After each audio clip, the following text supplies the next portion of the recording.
guys, we have an urgent breaking news coming out. Turkey wants to replace Iran and encircle Israel and what could be stepping stones to Gog and Magog prophecy, the book of Ezekiel.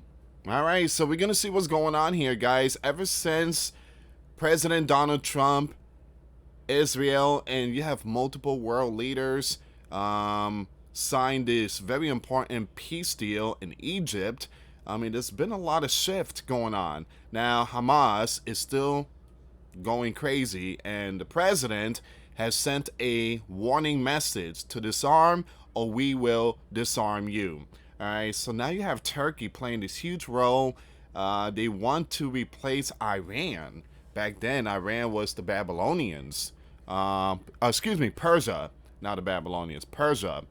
All right, so we're going to see what's going on with this news here, guys. Do me a favor, hit that like, hit that subscribe, hit that notification bell. For those of you that want to send us letters or prayer requests, you can send it to me, US Santiago, or my wife, Jessica Santiago, at 3432 US Highway 19, number 2, Holiday, Florida, 34691.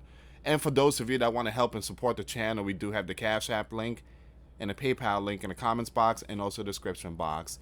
Guys, with this platform causing a decrease of views and not recommending our videos anymore, a lot of us YouTubers are getting hit really bad. So if you want to help support this channel, Patreon is another way. $5 a month Patreon. We get you access to our live stream once a week. Sometime my wife go live or I go live once a week. But that's another way to help support the channel to keep us running. All right, so multiple YouTubers, and including myself, are getting hit so bad. This is something that we never experienced. But we want to thank every single one of you. Thank you so much. Please pray for our channel.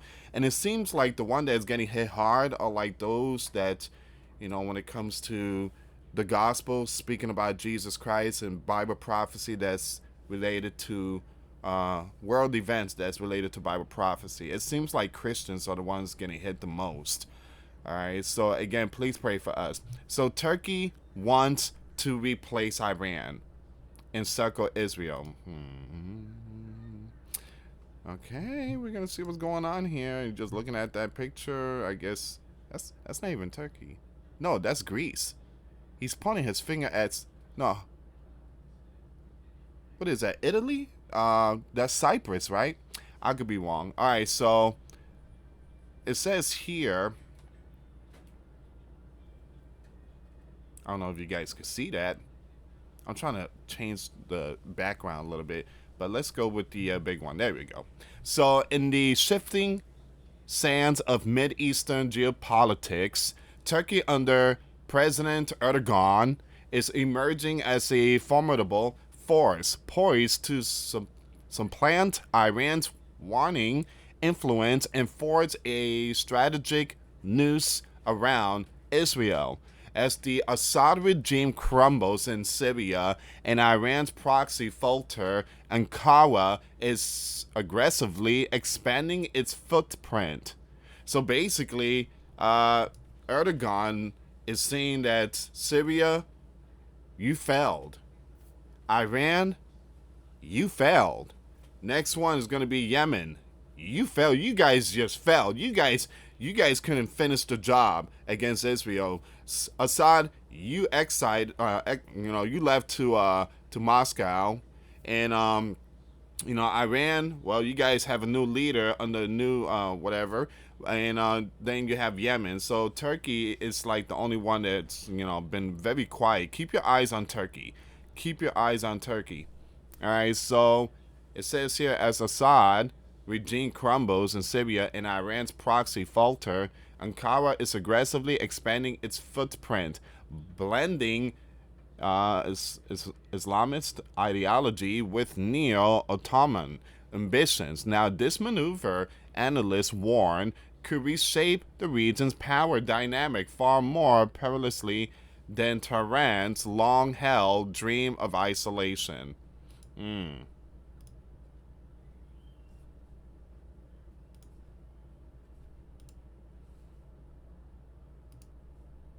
Now, this alliance intensified after Hamas' October 7 strike on Israel, with Erdogan lambasting Israel response as a massacre, while equating Prime Minister Ben to, I'm going to highlight this name.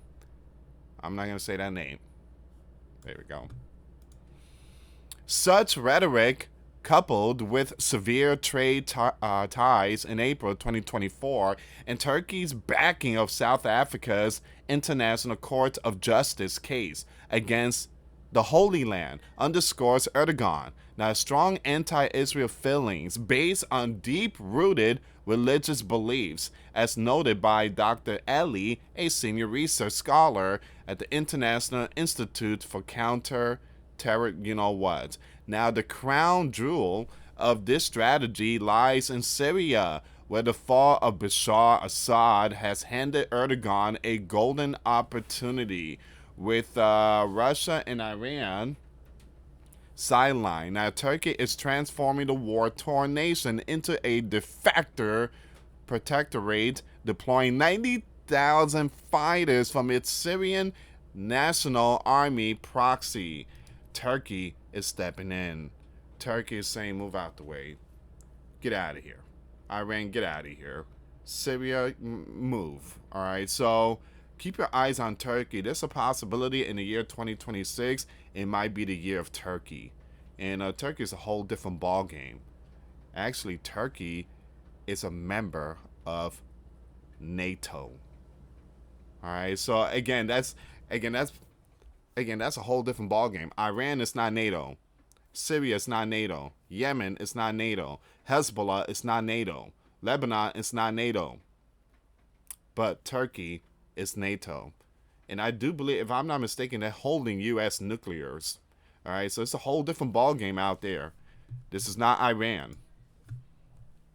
So, Foreign Minister Hakan declared in January 2025, in this new era, Turkey is the shepherd and protector of all groups in Syria.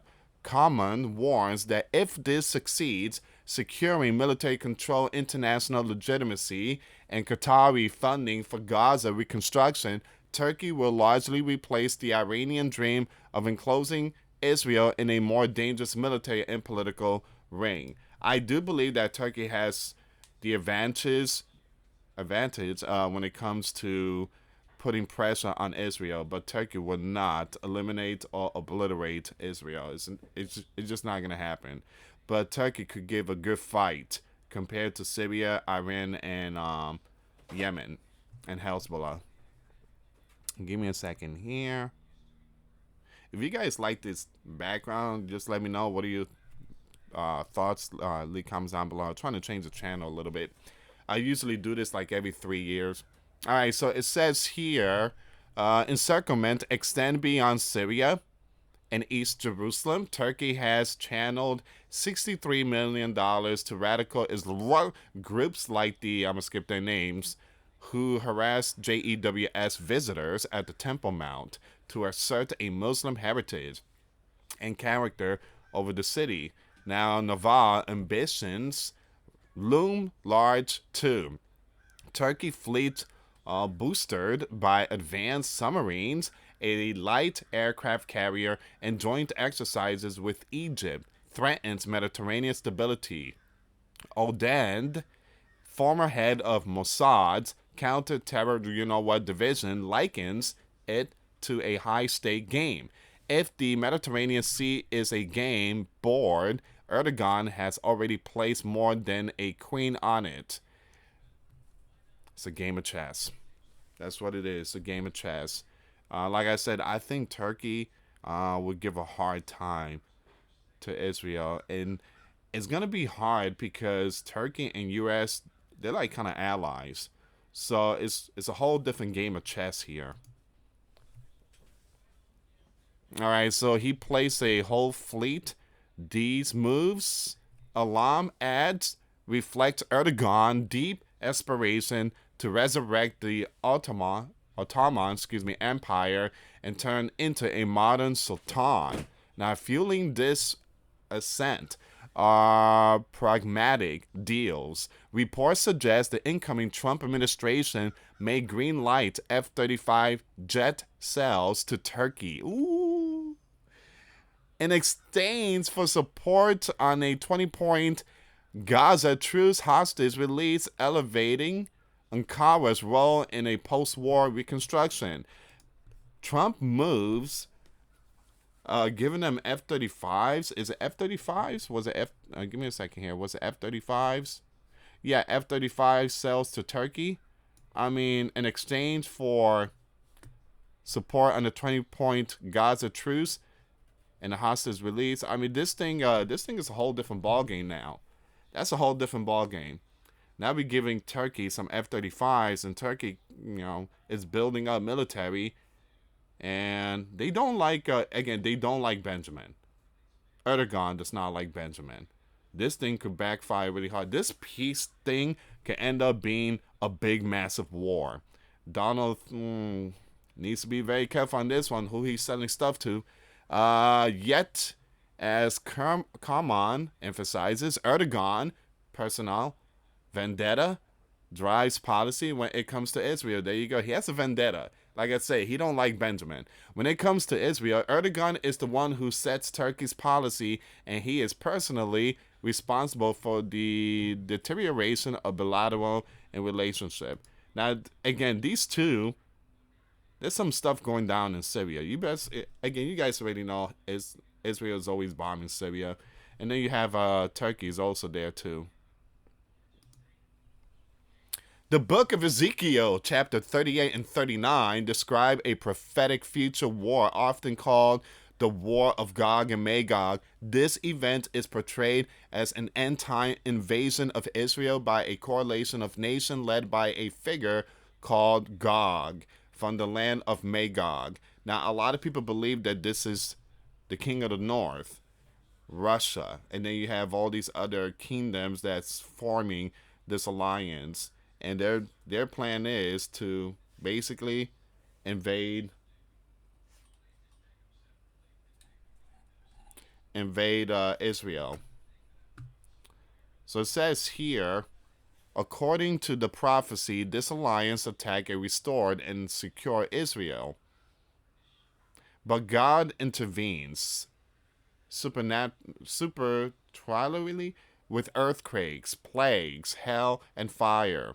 An eternal conflict among the invaders, resulting in their total defeat. Now, the purpose is to reveal God's glory to Israel and the nations, leading to widespread recognition of Him. This war is typically interpreted as occurring in the latter days or the last days. Now, after Israel has been regarded as a nation which many see as fulfilled since 1948. Turkey is widely seen as playing a central and direct role in this future war, as several of the biblical names are linked to ancient peoples and regions within modern-day Turkey, Anatolia, or Asia Minor. Now, Turkey is consistently identified as a key number or even leader of the invading coalition. Now, this involvement includes providing troops participating in a northern invasion force and aligning with anti-Israel powers. Now, the coalition is described as coming from the far north, with a massive army motivated by plunder, and Turkey's geographic position north of Israel fits this description. The Battle of Gog and Magog. Now, here's the thing, guys. If you read Gog and Magog, it seems like Israel is fighting this war alone, but then God intervenes. Now, you have to ask yourself, but what about America? Is America going to back Israel? America is not going to allow these forces to invade Israel.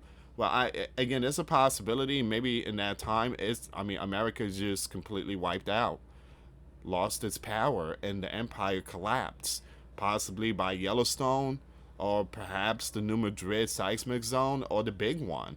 There's been a lot of talks about these monster earthquakes. Yesterday, California just had an earthquake drill. Millions of Californians were they were involved in this emergency drill earthquake. The new the new Madrid seismic zone. You have National Guards out there in Arkansas. They preparing training for that big one.